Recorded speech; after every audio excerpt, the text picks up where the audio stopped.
നമ്മള് മലയാളികൾ എല്ലാവരും കാത്തുനിന്ന ഒരു അനൗൺസ്മെന്റ് ആയിരുന്നു DQ അതോടൊപ്പം തന്നെ നഹാസ് ഹിദായത്ത് മൂവിയായ DQ 40 എന്നുള്ളത് ഐ ആം ഗെയിം എന്ന പേരിൽ വന്നു. ആ ഒരു സിനിമയുടെ ഷൂട്ട് കാര്യങ്ങളെല്ലാം മാർച്ച് മാസം തുടങ്ങേണ്ടതായിരുന്നു. എന്നാൽ നമ്മളെല്ലാവരും അറിഞ്ഞ ഒരു വിവരമായിരുന്നു മമ്മൂക്കയുടെ ഹെൽത്ത് ഇഷ്യൂവുമായി ബന്ധപ്പെട്ട ആ ഒരു വാർത്ത. അതിന്റെ കാരണത്താൽ DQവിന്റെ സിനിമയും ഏപ്രിൽ മാസത്തേക്ക് ഷൂട്ടിംഗ് കാര്യങ്ങളെല്ലാം മാറ്റിവെക്കുകയായിരുന്നു. മമ്മൂക്കയും മഹേഷ് നാരായണൻ ചിത്രത്തിൽ ഏപ്രിൽ മാസത്തിൽ മാത്രമേ അഭിനയിച്ചു വരികയുള്ളൂ. ഐ ആം ഗെയിം വളരെ പ്രതീക്ഷയോട് കൂടെ തന്നെയാണ് മലയാളികൾ ഈ ഒരു സിനിമയെ നോക്കിക്കാണുന്നത്. അതോടൊപ്പം തന്നെ ചിത്രത്തിന്റെ സംവിധായകൻ നഹാസ് ഹിദായത്ത് പറഞ്ഞിരിക്കുന്നത് ഇതൊരു പരീക്ഷണ സ്വഭാവമുള്ള സിനിമയാണ്. താൻ ആദ്യം ചെയ്യാനിരുന്ന സിനിമയും ഇത് തന്നെയായിരുന്നു. പക്ഷേ ഒരു നവാഗത സംവിധായകനെ ഈ ഒരു കഥയുമായിട്ട് പ്രൊഡ്യൂസറെ അടുത്ത് പോയി കഴിഞ്ഞാൽ അവരത് സ്വീകരിക്കുമോ എന്നുള്ള ഭയം കൊണ്ട് ഈ ഒരു സിനിമ രണ്ടാമത്തേതിലേക്ക് മാറ്റിവെച്ച് ആദ്യം RDX എന്ന സിനിമയിലേക്ക് കടക്കുകയായിരുന്നു എന്നാണ് നഹാസ് ഹിദായത്ത് അഭിപ്രായപ്പെട്ടിരിക്കുന്നത്. DQവിന് ഒറ്റ സ്ട്രക്ചറിൽ തന്നെ കഥ ഇഷ്ടമാവുകയും അതോടൊപ്പം തന്നെ ഈ ഒരു സിനിമ അദ്ദേഹം പ്രൊഡ്യൂസ് ചെയ്യാമെന്ന് പറയുകയുമായിരുന്നു.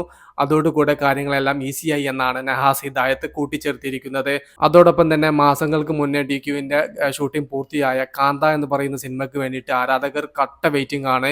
ചിത്രത്തിന്റെ ഫസ്റ്റ് ലുക്ക് പോസ്റ്റർ വരുന്നതിന്റെ മുന്നേ തന്നെ സിനിമയുടെ OTT റൈറ്റ്സ് കാര്യങ്ങളെല്ലാം നെറ്റ്ഫ്ലിക്സ് സ്വന്തമാക്കിയിരുന്നു. ഇത്രയും വേഗത്തിൽ അവർ ഈ ഒരു സിനിമ സ്വന്തമാക്കാനുള്ള പ്രധാന കാരണം എന്താണെന്ന് വെച്ചാൽ ലക്കി ഭാസ്കർ എന്ന് പറയുന്ന ഇതിന്റെ മുന്നേ നെറ്റ്ഫ്ലിക്സ് സ്വന്തമാക്കിയ ആ ഒരു സിനിമ ഇപ്പോഴും അവിടെ ട്രെൻഡിങ്ങിൽ പോയിക്കൊണ്ടിരിക്കുകയാണ്. അത് അവർക്ക് വലിയ സ്വീകാര്യതയാണ് നേടിക്കൊടുത്തിരിക്കുന്നത്.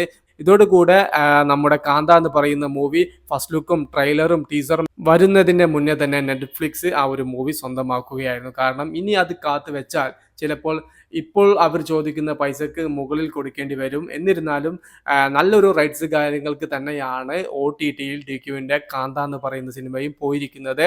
ഇപ്പോൾ മലയാളത്തിലെ ഏറ്റവും വലിയ OTT വാല്യൂ ഉള്ള നായകനായി മാറിയിട്ടുണ്ട് ദുൽഖർ സൽമാൻ. എന്തിനേറെ പറയണം, സൗത്ത് ഇന്ത്യയിൽ തന്നെ ഇത്രയും വേഗത്തിൽ OTT ബിസിനസ് കാര്യങ്ങളെല്ലാം നടക്കുന്ന നായകൻ തന്നെയാണ് ദുൽഖർ സൽമാൻ.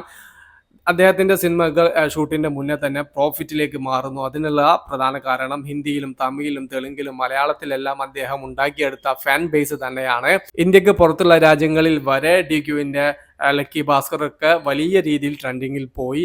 ഇനി അദ്ദേഹത്തിന് വരാനിരിക്കുന്ന ഐ ആം ഗെയിമും അതുപോലെ തന്നെ കാന്തയും ആകാശം ലോകം ഒക്കെ തര എന്ന് പറയുന്ന തെലുങ്ക് മൂവിയെല്ലാം ഷൂട്ടിംഗ് കാര്യങ്ങളെല്ലാം നടന്നു വരികയാണ്.